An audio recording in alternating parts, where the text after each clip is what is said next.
We're back with another installment of the Project Management Guide. This is going to be part 6, if I haven't lost count yet. And this time we're going to talk about XP or Xtreme programming, which again is another agile methodology, falls under the agile umbrella. So let's go ahead and get into this one. So like I said, XP or Extreme programming is another agile methodology that focuses on software development. It has a particular focus on software development or software engineering. Just like everything else at this point, like under the Scrum umbrella, there's strong overlap between XP and Scrum. The main difference between XP and Scrum being that Scrum prioritizes teamwork and collaboration, whereas XP focuses more on the quality of the code that you're producing. That's where you have some of the like code reviews and things like that. They tend to be more common and I guess more extreme in Extreme programming versus Scrum. It's not that those type of things won't happen, but it's not quite as a big deal as much as it focuses on collaboration and teamwork so that you can get more done in a shorter amount of time. The mentality behind XP is to never settle for the quality of the code as it is. Always go back and tweak it, even a little bit, and by the time the project's done, you may look totally different. It may look completely different than how it initially started. Because XP focuses on the quality of code and coding itself, it allows engineers to, of course, put their talents and skills to more use, so they're able to improve their coding ability arguably quicker than they normally would, just like in a typical like Scrum, waterfall style type of project management environment. But also it allows them to adapt and adjust the code in real time. So it does help to get projects and certain things done or certain phases of the project done in a shorter amount of time. This also makes it easy for the code to be comprehensible at all times. Now, keep in mind when it comes to projects, whether it's completely coding or mostly coding, or there's like a coding phase or a coding team, keep in mind that there's very rare that the developers that work on that project are all the same people, like all the time.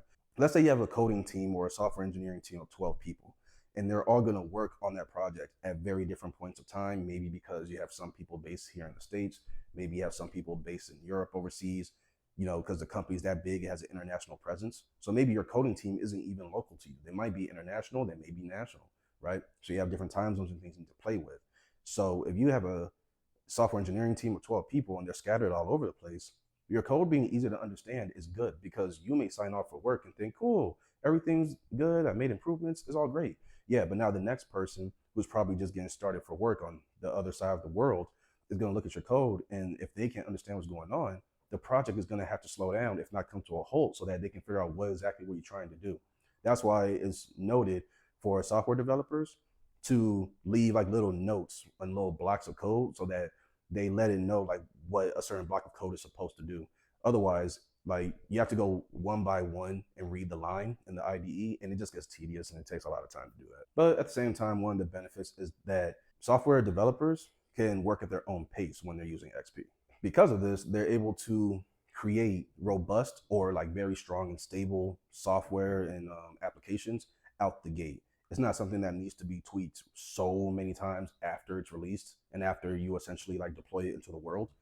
It's something like you can still do that. You still have to upgrade it and make it more secure and whatnot, but it's a little less to handle because you already tweaked it so many times throughout the entire project process. So when is it a good idea or a good time to use XP when it comes to you doing projects? The main time is when you expect your code to be dynamic, meaning it's going to have to change very often. And that's why, like with XP, again, you're placing so much emphasis on coding. So if you expect your code to be dynamic, it's constantly going to need to be changed because the requirements of the customer or the stakeholders, the managers and whatnot, are going to change it regularly. Maybe you just need to improve it, just like to constantly review it, all that stuff. Then you're probably going to want to use XP as your way to go for the project. Another giveaway is that if collaboration is closer to the top of your priority list, at least amongst the engineers, amongst the developers, that's when XP will be good too. I know I made it sound like Scrum and XP are like totally night and day, and that XP doesn't focus on collaboration and teamwork at all, and Scrum does. It's not that they don't have that strong overlap. Again, there's a strong overlap, but Scrum has a more of a mindset or functionality about it that gives more room for collaboration and teamwork, and that's just more of, to the heart of it, versus XP. It's not quite to the heart of it, at least for the whole team. It is for the developers, not necessarily for the whole team though. That's where it's a little bit different, but at the same time, it's kind of similar. Last little bonus detail I'll throw in. XP is specifically used to mitigate project risk. Because again, you can't do anything without risk being involved. There's risk to everything. So you want to mitigate risk as much as possible if you choose to keep it on your shoulders. With project risk, you want to mitigate it. XP is good for that as well. That's one thing I don't believe Scrum does. Scrum, in my observation, does not mitigate project risk. But again, it has its own functionality with the product backlog and things like that, the sprints and all that.